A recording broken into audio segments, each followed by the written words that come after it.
Okay, now we're going to talk about shift cables and housing. This is a slightly different bike than we had up on the stand for the brakes. This is a road bike shifter, so all the shifting is integrated in here. So maybe a little different on your bicycle, but the concept is kind of the same. Basically, there's an exit point and entrance point that are the same for the shift cable. And you want to make sure that you're using, once again, the right cable, or else it could jam into your shifter and break it.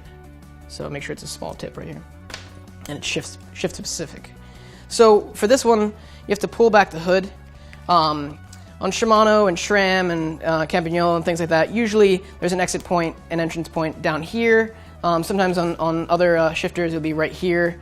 You can always look at your user manual online or something like that, and they'll show you exactly where it is. It'll be pretty easy to find.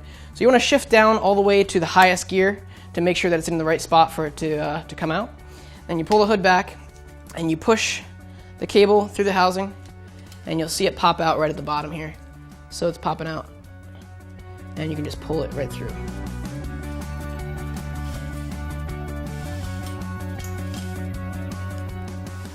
So now that the cable is all the way out, we can talk about the housing on this type of shifter. So once again, it's this shift specific housing, and what that means is it doesn't compress, or it compresses very little, and you'll feel it's like really stiff. So you need to make sure that you're using this specific type of housing when you have like the click shifting, what they call index shifting. So make sure it's all the way to the high gear. Make sure it's all the way down to the high gear, and make sure that your housing has ferrules on it. If it, depending on the specifications of the shifter and depending on where it's being installed. So if it's going to be on the frame, usually you have to put a ferrule on it, and a ferrule is basically a tip that's going to prevent these pieces of metal from fraying or pushing through. So you put that on there,